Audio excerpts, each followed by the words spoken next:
Bonjour, le marathon sur la loi Elan continue au Sénat. Oui, un marathon parce qu'on a dû rallonger le temps qui était prévu pour traiter au fond cette loi qui est importante sur la politique d'urbanisme et du logement.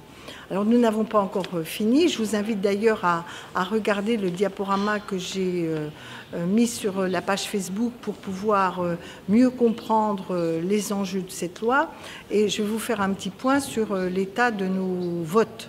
Premièrement, sur la partie urbanisme, je vais axer les points importants sur deux sujets.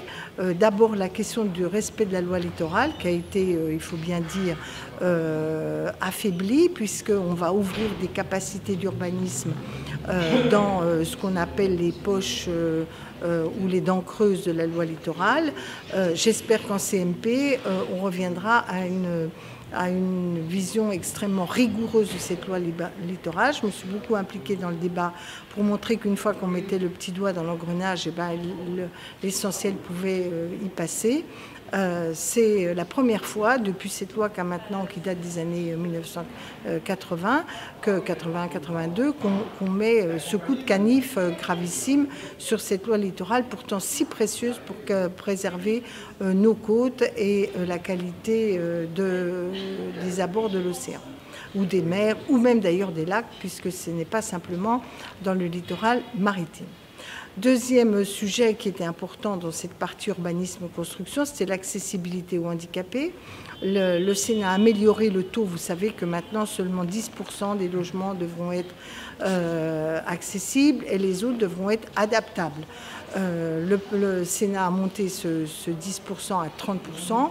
Et moi, quand j'y ai regardé de plus près, au-delà des principes, on se rend compte finalement que rendre un logement adaptable ou un logement accessible, en différence, le coût n'est pas considérable. Or, l'argument qui nous était donné, c'est que ça coûte trop cher.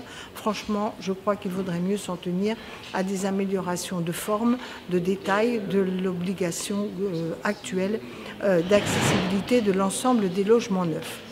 Le deuxième sujet, c'était les HLM. Alors, je l'ai souvent dit, finalement, les choix budgétaires, en mettant un nœud coulant aux organismes HLM, leur imposent non seulement de se regrouper, mais aussi de vendre leur parc, chose qui s'est faite dans plein de pays européens, comme la Grande-Bretagne, où on s'est rendu compte que ça emmenait tout le monde dans le mur. Et aujourd'hui, Madame May, et comme d'ailleurs le maire de Londres travailliste, disent vite, vite, construisons des logements publics sociaux, car notre pays en a besoin.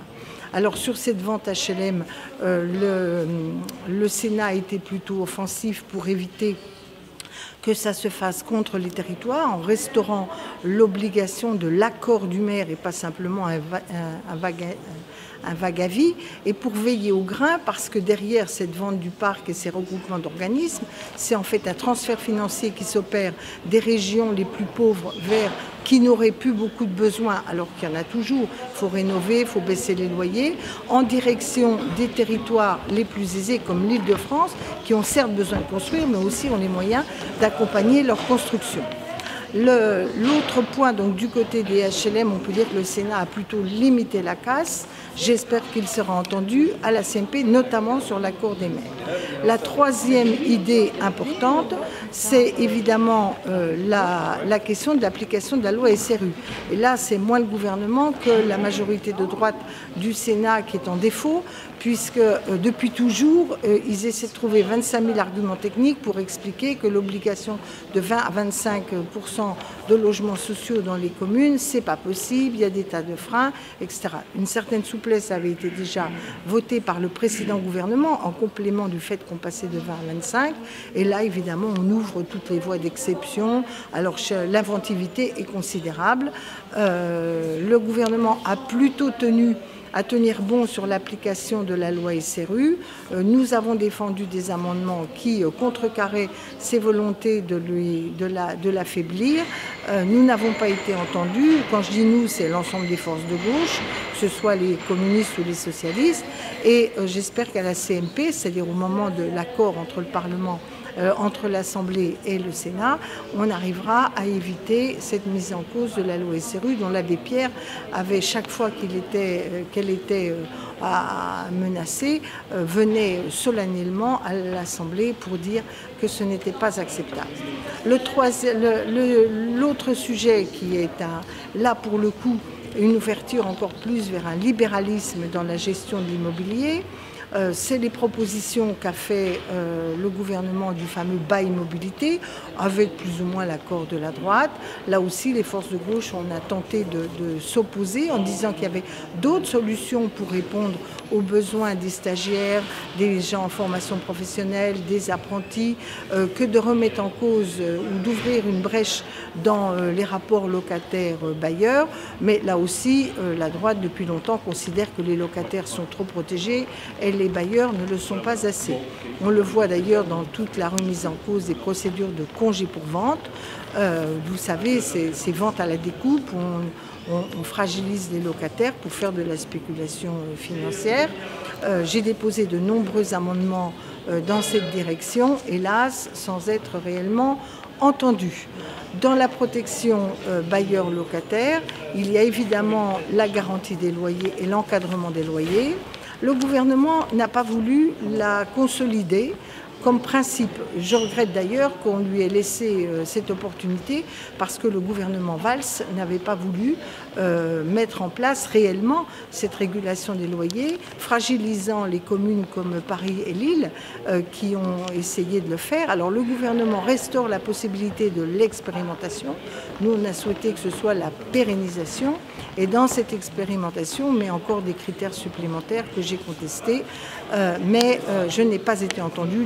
La régulation des loyers a toujours été contestée par les libéraux et par la droite. Le front a été observé au Sénat. Et enfin, hier soir tard, nous avons parlé de la fameuse garantie universelle des loyers. Je dois dire que le ministre Mézard, qui en tant que sénateur l'avait défendu, a été bien embarrassé, mais a été assez honnête pour dire que pour sa part, il trouvait que les lobbies assurantiels avaient fait leur œuvre pour bloquer cette mesure qui était intéressante. Néanmoins, son gouvernement ne la restaure pas et nous avons souhaité qu'elle puisse être restaurée, là aussi, en vain.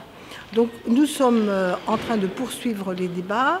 Il y aura à nouveau des débats importants, par exemple sur la protection contre les marchands de biens, et puis des débats plus sur la manière dont les territoires, la création d'une agence des territoires pour la cohésion de ces territoires et en particulier la rénovation des centres-bourgs ou des villes moyennes, des sujets importants pour l'aménagement du territoire. J'y prendrai toute ma part, mais pour être franche, je suis quand même assez inquiète des décisions finales. C'est en septembre qu'aura lieu la fameuse commission CMP de conciliation. J'espère que le Sénat sera ferme sur l'accord des maires et des territoires sur la vente HLM et j'espère que le gouvernement sera ferme sur l'application de la loi SRU et de toute une série de garanties qui doivent être maintenues pour les locataires.